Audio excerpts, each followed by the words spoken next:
Mga kaibigan, ito ang bibigyan po natin ng linaw. Attorney Harry Roque, naharang papuntang Amerika ng tangkang pumasok, pumuslit, tumakas. Subalit ang kanyang katwiran, hindi daw siya pugante. Sabi ho ng Bureau of Immigration, hindi. Si Attorney Roque ay pumunta sa Japan. Nagtangka ka raw pumasok sa Amerika pero naharang ka. Please, paki-clarify, naharang po kayo papuntang Amerika? Well, gaya natin sinasabi, no?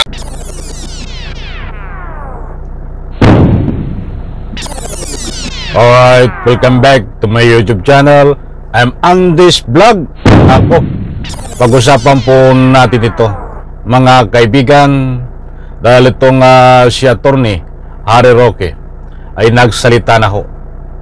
Alam niyo ang sabi, hindi daw siya pugante. Yan ang kanyang katuwiran. Mga kaibigan, Attorney Harry Roque, nagtangkang tumakas, pumuslit, papuntang Amerika at naharang.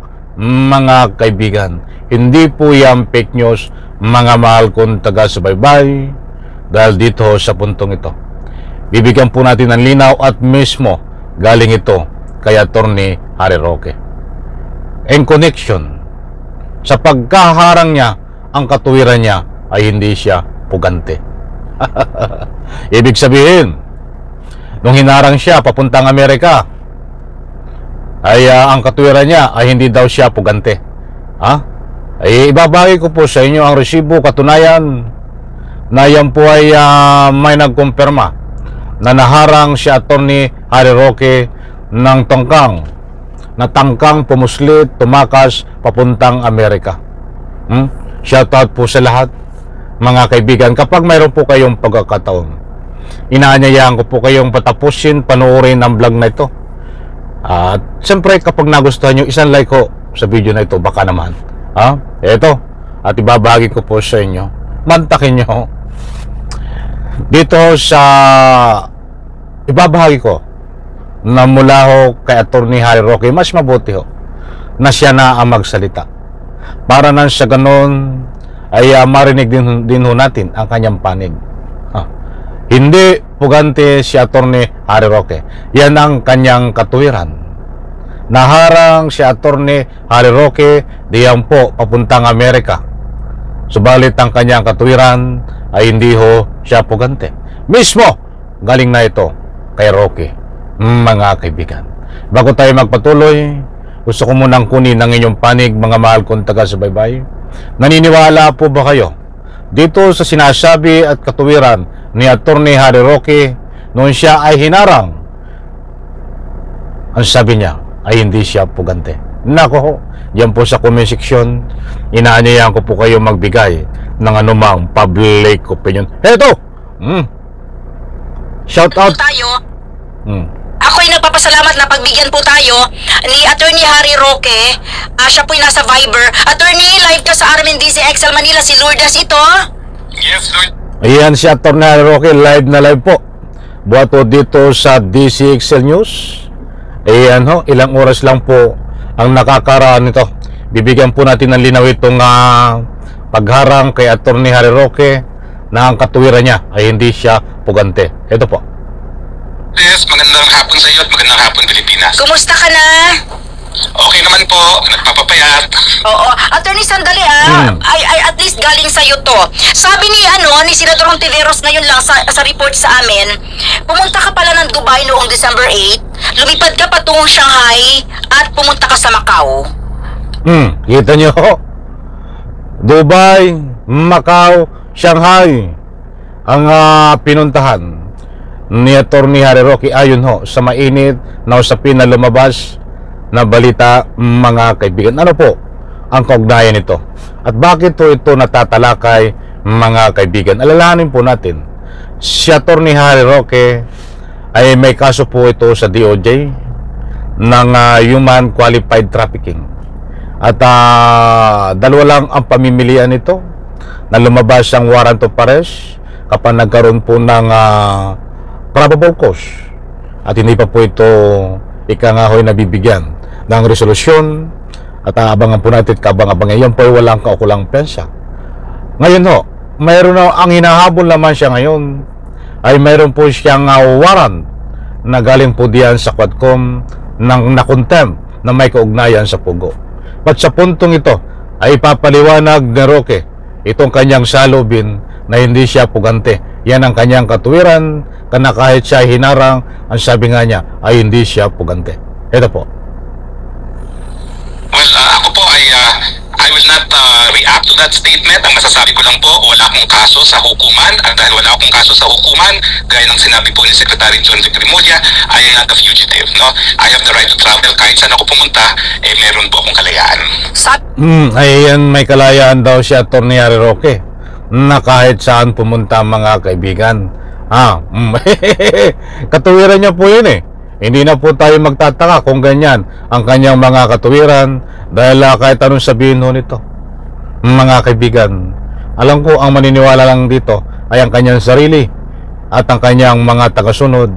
Ba't sa madaling salita, wala ho itong kredibilidad na kahit anong sabihin niya. Ang paniniwalaan lang dito o maniniwala sa kanya ay ang kanyang sarili. Ikaw ba mga kaibigan? Sige nga, kunin ko ang inyong panig. Maniniwala po ba kayo dito kay Atty. Roque, itong mga pahayag niya ngayon? Ilang oras lang ang nakakaraan? Ito pa ho, mas patindi ng patindi mga kaibigan. Sabi ho ng Bureau of Immigration, hindi. Gaya ng sinabi po ni Secretary John de Grimulya, I am not a fugitive. No? I have the right to travel. Kahit saan ako pumunta, meron po akong kalayaan. Sabi ho ng Bureau of Immigration, hindi. Si Atty. Roque ay pumunta sa Japan. Nagtangka ka raw pumasok sa Amerika pero naharang ka. Please, paki-clarify, naharang po kayo papuntang Amerika? Well, gaya natin sinasabi, no? Karapatan ko magbiyahe at kung saan man ako pumunta, sa akin na lang yun, no? Dahil wala naman po akong kaso sa hukuman, magkakaroon lang po sila ng karapatan na malaman ko nasan ako kung may kaso na ako sa hukuman. Ngayon po, wala. Kahit saan po ako pumunta, karapatan ko po yun. Sa madaling salita, attorney, nasa abroad po kayo? Well, alam mo naman ang pagbabiyahe, po pwedeng Pilipinas, po pwedeng abroad. Pero sa ngayon po, ang nababasa ko, hindi rin naman alam kung nasaan ako, no? So, hayaan ko na silang mag-kumpirma kung nasaan daw ako, di umano. May inasad nga ba si Atty. Roque? Maliwanag po dyan mga kaibigan, hindi po tayo nagpapakalat ng anumang fake news na itong si Atty. Roque ay naharang. At ito nga po ang tinatanong nitong ika nga po batikan na anchor ng DCXL News na sa kanyang interview ay naharang daw. Hindi na sinagot ni Atty. Harry Roque kung oo o hindi. Ay paligoy-ligoy siya, tipid siya magsalita.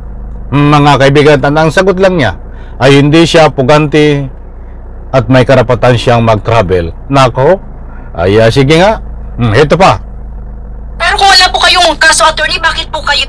Na silang mag-kumpirma kung nasaan daw ako, di umano. pero kung wala po kayong kaso, attorney, bakit po kayo... I-correct niyo po ako sa term, nagtatago? Hindi po ako nagtatago. Meron po akong kaso na hinain sa Korte Suprema na nagsasabi na labas sa jurisdiksyon ng Kongreso na hingin yung mga dokumento na hinihingi nila sa akin dahil wala po yung kinalaman doon sa investigasyon sa Pogo. Yung mga bagay-bagay po na may kinalaman sa pagmamana sa isang matandang dalagang tiya, hindi po talaga yan sakop na kahit ng investigasyon ng Pogo. Yun po ang pinaglalaban ko. At habang wala pa pong desisyon, inaasahan ko naman po maintindihan ng lahat na kinakailangan munang magkaroon ng desisyon ng Korte Suprema. Pag sinabi ng Korte Suprema, i-produce ko yung mga dokumentong yan, ipoproduce ko po. Pero hindi po ako papayag na ang aking karapatan na anong tawa ko dito anong galing nga magpaikot ni Roque ay abogado sabi ko nga sa inyo hindi lahat po ng abogado ay abogado, mayroon din pong abogado mga kaibigan. Nako, so hindi po galing sa akin na si Atty. Harry Roque ay naharang, nagtangkang pumuslit papuntang Amerika at naharang. Yan po ay galing dito sa balita mga kaibigan na tinalakay din sa Senate hearing kahapon na sa pamamagitan po ng pag-imbestiga dito sa Bureau of Immigration. Nako, ano ang sabi ni Atty. Harry Roque? Mga kaibigan, heto ang bibigyan po natin ng linaw. Atty. Harry Roque, naharang papuntang Amerika, nagtangkang pumasok pumuslit, tumakas. Subalit ang kanyang katwiran, hindi daw siya pugante. Nandiyan mga kaibigan, hindi po tayo nagpapakalat ng naman fake news. Ibinabahagi ko lang po sa inyo. Sa ngayon ho, hindi pa nahuhuli itong si Atty. Roque. Muli po maraming salamat. Isang like ko sa video na ito. Bye-bye, palapakan.